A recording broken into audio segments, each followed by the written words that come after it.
face? Are you getting my face? Yes, I want that. I want this. This is what I want. Most war films draw you in through chaos and spectacle. Saving Private Ryan, for instance, throws you into the horrors of war by putting you on Omaha Beach, letting you see what they had to see. Fury traps you inside the claustrophobic steel belly of a tank and doesn't let you out. But 1917, it approaches it a little bit differently. In 1917, you are boots on the ground with the soldiers, and you have to march with them step by step all along their journey. It doesn't let you shy away. It doesn't let you look away. You have to be with them, with these characters in their entire journey. I'm Max, and this is Letters from the Editor. I also just realized that I'm probably blending into this background, wearing this shirt. So let's move.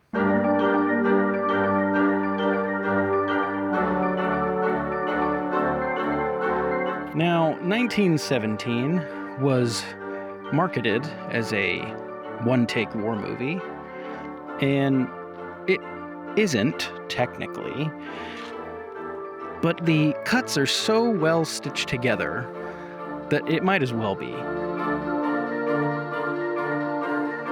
It's not a new concept, by any means. Alfred Hitchcock did it way back in the day with film, but back then you could only have 10-minute reels of film. So they had to stitch it together really cleverly, and they used, smart cuts and transitions. But also, there have been movies that have done actual one-takes. For instance, Victoria, which is a 2-hour one-take, a legitimate one-take film. It's an amazing film. You should watch it. What 1917 does is create the illusion of one take. And it's not just a gimmick. It's to really tell a story. And it's to really progress our characters through that story. Now, before a single frame was shot of this movie, the director, Sam Mendes, the director of photography, Sir Roger Deakins, and the production designer, Dennis Gassner, and the full cast spent months rehearsing. They treated this movie like a play, and they weren't just rehearsing scenes. They were rehearsing the entire film. Because by this point, the set hadn't been built yet. They blocked the entire movie out, and then the production team built the set based off of those measurements and timings. George McKay, who's one of the lead actors in the film, he went above and beyond. He went training with British military veterans. He wore his costume almost every day, as long as he possibly could. He visited World War II battle sites in person so that he could really know what it was like to be there. He and his co-star, Dean Charles Chapman, they went over every single line meticulously. The production team had this huge document that they had drafted up, and it was like the Bible of the film. It was a living, breathing document that kept the hundreds of crew members all on the same page at all times.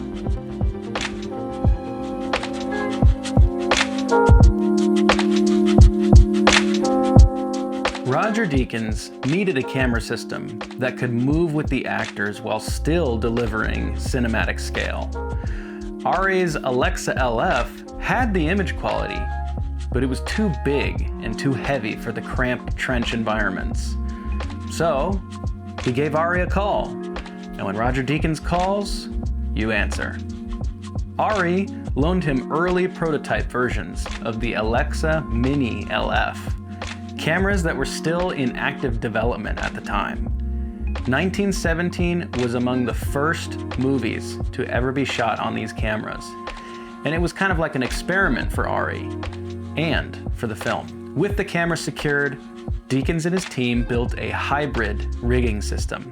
Steadicams, cranes, dollies, and the Stabileye gimbal. Cameras passed hand to hand, mid-shot, from operators to cranes to vehicles, all without breaking continuity. None of it would have been possible with a larger camera package. And Deakins typically prefers to operate the camera himself, but on 1917, with the complexity of the moves, that kind of made it impossible. But he trusted his Steadicam operators to handle the physical execution, while Deakins monitored framing remotely. With takes this long, there was no margin for error. If anyone slipped, if a line got flubbed, hours of work was reset in a second. There was no coverage and only one camera running at a time. Every scene had to work from beginning to end. Let's look at 3 sequences that show just how much effort it took to film these long takes. The opening scene of the film looks calm, but on a technical level, it's a puzzle. The camera starts on a jib, transitions to a dolly, then gets lifted off and carried by hand through the trenches, all without breaking stride. Hidden cuts blend the handoffs without a trace. A technique used throughout the film was to shoot each location twice, once with actors, then a clean pass without them, what the VFX team calls a plate. This gave the editors a background they could use to remove anything that didn't belong. Dennis Gassner wanted the trenches to feel real. His team brought in soil samples from actual World War I battlefield sites to match the color of the earth. They built almost a mile of trenches across 3 locations, and they never used the same one twice. Some sets appeared on screen for only 30 seconds, and they took weeks to construct. But that is the level of commitment that the team went through to sell the illusion. In the scene at the farmhouse, tension builds slowly. Then it erupts as a dogfight crashes into the scene. The falling plane transitions mid-shot from computer-generated imagery to a practical prop. A hidden cut swaps the digital aircraft for a real one that smashes through the barn. Then another cut replaces it with a burning wreck, split down the middle so that the camera can pass through the flames with the actors. This sequence only lasts about 30 seconds, but it took a lot of work to pull off. And that just shows the dedication of the team.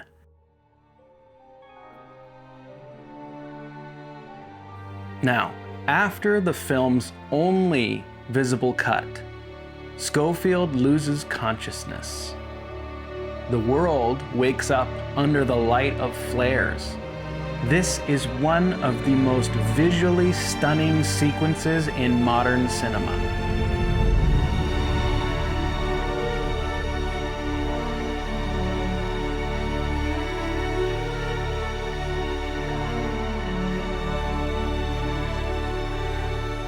Long shadows stretch across ruined buildings, like hands reaching towards Schofield as he moves through the dark. Thomas Newman's score builds underneath, driving tension without pulling you out of the experience. Each flare was timed and launched along pre-measured arcs using guide wires. The trajectories were designed specifically to paint moving shadows across the walls. The team built a scale model of the entire location to map out exactly where each flare would cast its light. As the camera pushes out of the window, the crew physically split the set in half so a crane arm could fit through the wall. For the burning church sequence, they rigged 2,000 flickering practical lights and surrounded them with smoke and set extensions to hide the hardware. All of it practical, all of it in camera.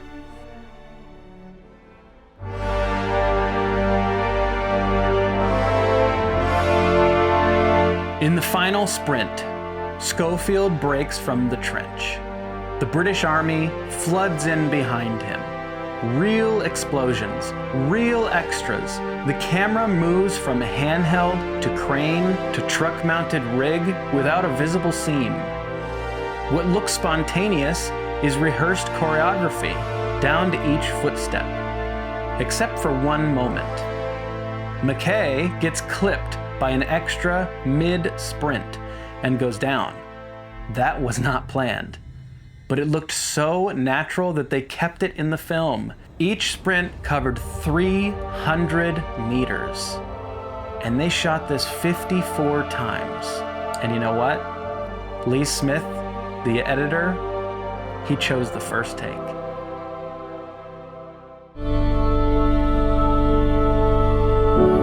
"1917 sits in a lineage. Rope, Children of Men, Victoria.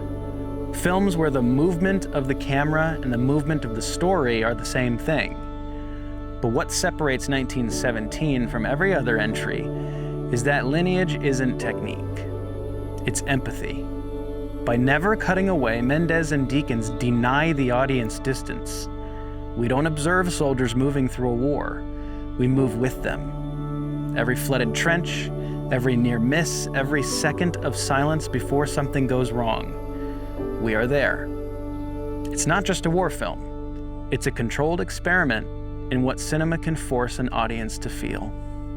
Built on rehearsal, precision, and the refusal to take the easy way out. And under all of the complexity and camera movements is the reason for it all. 1917 is Sam Mendes' tribute to his grandfather, Alfred Mendes, who served in the First World War. He carried that weight.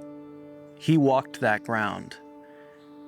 This film is a love letter, written with light and sound, to every person who went through something that they could never fully put into words.